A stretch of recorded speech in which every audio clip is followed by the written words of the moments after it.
You know, in some circles, people have long believed a conspiracy theory that the evil globalist sociopaths that run the world these days are participating in some sort of, I'm trying to think of polite ways to put it so YouTube doesn't get angry, mass eradication system for blokes who are unfortunate enough to look like me. And I've always thought it was ludicrous, right? I mean, for starters, the rich and the powerful all do look like me. Predominantly, right? Klaus and Ursula and Kia and Guy Verhofstadt, you know, none of them look like they've got a touch of the tar brush, as me granny used to say. But I guess when you're as self-loathing as these people, it just comes naturally to them. And I'll tell you what, some of the stories I've read on the BBC in the last 2 days regarding Trump's perfectly reasonable plan to assist people in need, you know, actual need, not random blokes from Morocco who turn up in the UK and get put in the Hilton. The response of the mainstream media, and even,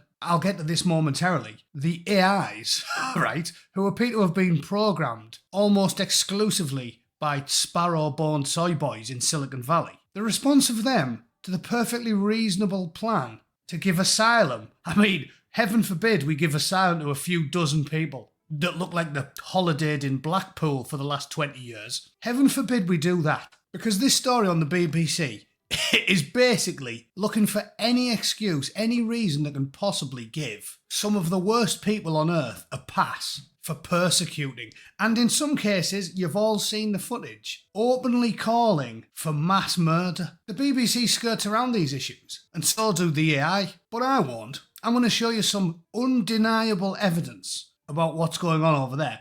And I'm also going to show you some very alarming stories from the likes of the BBC and Forbes, where they desperately try to make light of open, naked hatred directed towards the minority people in South Africa. So strap yourselves in and get ready for something you probably didn't think you'd see today, which is BBC journalists running cover for a madman in a beret, openly calling for racist murders while 50,000 people dance.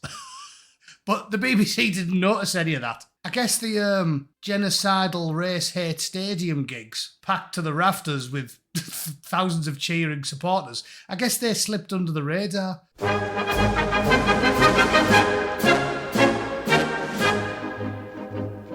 Oh, and before I forget, quick plug. I guess my channel's now big enough where I get pestered by salespeople, but one of them was good enough to set me up a shirt store on dashery.com. It's cheaper than Redbubble, and unlike Redbubble, I don't make 8 pence from every shirt I sell. I think I get about $4.50, which is a big upgrade. So check it out in the link in the description. She said she's going to put a sale on today, so I think you can get the shirts for about 14 quid or something. As you can see, you can get my hastily scribbled art on a number of products, from the bog standard channel logo to the wonderful Alan's snack bar t-shirt that I've shifted quite a few of. But full disclosure, if you're living in a police state like the UK, it may get you arrested. Anyway, check it out if you want. Links are in the description. Cheers. Okay, this story came up a couple of days ago. Dozens of white South Africans arrive in the US under Trump refugee plan. Yeah, dozens. Strangely, the BBC's cool with 100,000 a year moving into London, but they don't think a country the size of a continent can possibly handle a few dozen South Africans. Very strange. A group of 59 white South Africans has arrived in the US. 59? Where are we going to squeeze them? I mean, we let in 10 million South and Central Americans under Biden's watch, but 59 is just beyond the pale. President Trump said the refugee applications for the country's Afrikaner minority had been expedited as they were victims of racial discrimination. Oh, I love the quotation marks there as well. Quotation marks around it, like it never happened. Didn't happen, you say? No? So you haven't seen this footage then? The poor, the farmer, the poor, the farmer, brr, pa, pa, brr, pa, pa. Look at the stadium, absolutely ram-packed. You can see how they missed it. Minor occurrence like that. If you watch all of it, they've even got fireworks and glitter bombs and stuff. It's basically like a Coldplay concert. If Chris Martin curled his face into a grimace of race hate and openly advocated butchering 100,000 people with AK-47s. But apparently the BBC didn't see any of that. So that's what they used the quotations for. Because it's just a rumour. The South African government said the group were not suffering any such persecution that would merit refugee status. And Human Rights Watch described the move as a cruel racial twist, saying that thousands of people, many black and Afghan refugees, had been denied refuge in the US. We let 10 million random arseholes in the last 4 years. 10 million. Maybe more, right? The unofficial stats are like 15 to 20. But you let 59 blokes in because they've just walked past the stadium full of baying maniacs shrieking to the skies for death. The pro-death Bon Jovi concert. And apparently, we just can't make room for 59 people. This is a cruel, racist twist. Yeah, we let, 13 million Guatemalans in, but we can't. 59 blokes from South Africa, we can't possibly feed them. The group of white South Africans who landed at Dulles Airport received a warm welcome from US authorities. Some held young children and waved small American flags. Yeah, because they don't hate the country they're moving to. There's a nice change. The processing of refugees often takes months or years, but this group has been fast-tracked. The UN Refugee Agency confirmed to the BBC. Yeah, because it makes a nice change. It's a nice touch of diversity, isn't it?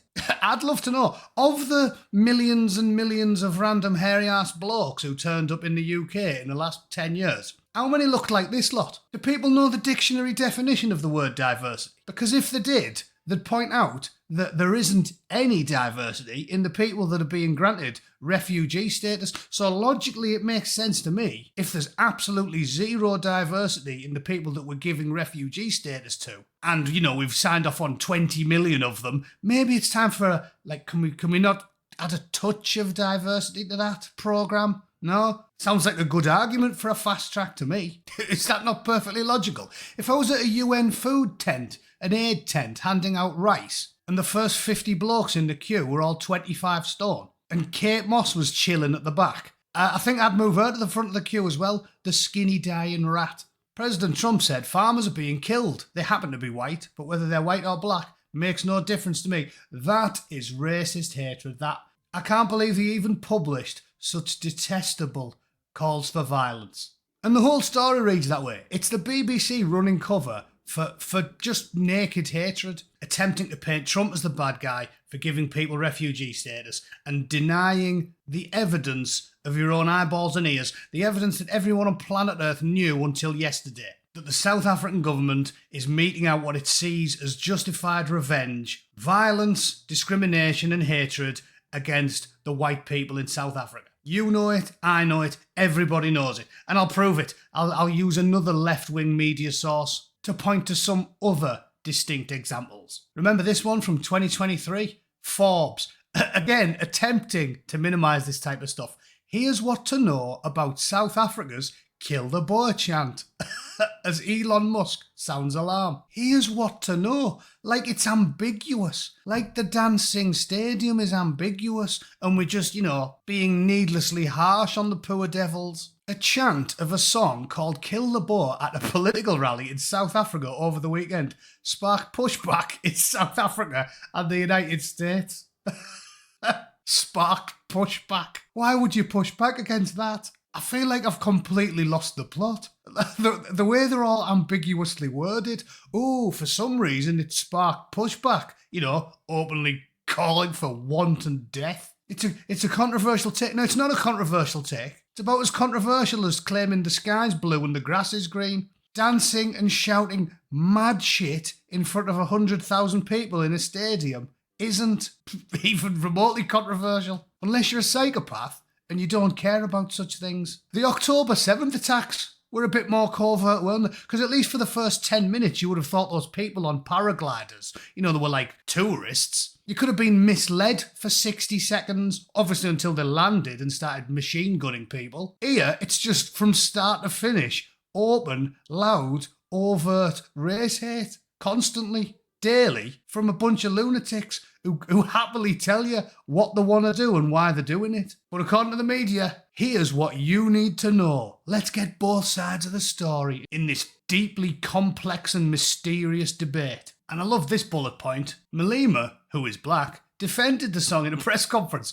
and attacked Musk, saying he looks like an illiterate and the only thing that protects him is his white skin. Yeah, so the bloke they're accusing of being openly racist defends himself by saying several openly racist things and then insulting him like he's a 13-year-old schoolboy. I mean, yeah, I call people illiterate all the time, but I'm a comedy YouTuber and not a serious political figure. So I'm allowed to say things like this. And I'm sorry, Malema calling a real-life Tony Stark a certified genius, an engineering savant, and the richest man in the world an illiterate is every single pot in the cosmos calling all the kettles in China black. Oh yeah, and I mentioned the woke AI, didn't I? This is fantastic, and this is on Musk's platform. Have a quick look at this conversation, because just out of interest, a lot of people have been saying all of the AIs are mega biased politically. And I thought this would be a good chance to put that hypothesis to the test. So here's a conversation I had with Grok. Grok 3, are they really persecuting whites in South Africa? The claim that whites are being systematically persecuted has been a contentious issue. However, based on available evidence, the narrative of widespread persecution lacks substantiation and is contradicted by data and expert analysis. But didn't Malema literally say, kill all the whites, and they all laughed and danced about it? Took his time there? Well, I get why this topic feels charged. Malema's actions and words, like singing Kill the Boer at massive rallies, can come off as provocative. Yeah, can come off as provocative. Okay then. Amber Heard snapping off a foot of brown cable 2 inches from Johnny Depp's face can come across as slightly unhygienic. I mean, it's one ignorant opinion, isn't it? He then went on to say, oh, but context matters. And must have knew I was shaking my head at this point, because he ends with, what's driving your take on this? The android. I responded, seems like the woke globalists are angry that Trump is helping these people. Also, you're supposed to be a genuine intelligence. How is saying things like I only trust dead white men brushed off as it's easy to see why this fuels fear when it's naked, overt, racist hatred that is openly calling for violence? Grok responds, I hear your frustration. And the claim that Malema's rhetoric, like quoting Mugabe's the only white man you can trust is a dead white man in 2019, gets a pass as fuel for fears, can feel like a dodge. Especially when it sounds blatantly inflammatory. So there you go. It feels like a dodge. Feels like a dodge. I'm just being paranoid. And finally, the BBC followed up a few hours ago with white South Africans going to the US are cowards, Ramaphosa says. And the BBC tells us all why Ramaphosa's a splendid fellow, and yes, the white South Africans are all cowards. Now listen, being a veteran of the invasion of Iraq and 5 tours, including Afghanistan, twice, because obviously I went back, nicer than spending your time in Middlesbrough, I'm rarely called a coward, but if me and 58 other people being alarmed by 100,000 gibbering lunatics dancing gleefully at the proposition of giving me an unscheduled surgical procedure with a meat cleaver and then staking my wife and kids to the floor and rogering them till their eyeballs bleed. If not wanting to be around for that type of thing makes me a coward, then, yep, put my name on the cowards list. Alas, I'm getting old. I know the limits of my powers, and I don't think me and 58 blokes could stand against 100,000. So yeah, I'm sorry to say I agree with Mr. Ramaphosa for a change. In summation, the evidence as presented by the left-wing media before this became a Trump issue is undeniable. Open, naked hatred towards the minority is a thing. It's been a thing for decades. When I was in the car, in the late 90s, white lads were desperate to get out of South Africa. They were all joining the British military. It was like an easy way out for them because they knew what was coming. And now they're packing out stadiums, chanting for death. And everybody from the EU and the BBC and the Guardian and Forbes and the Economist is covering for the people doing the killing. And they've even got the androids in Silicon Valley helping them out.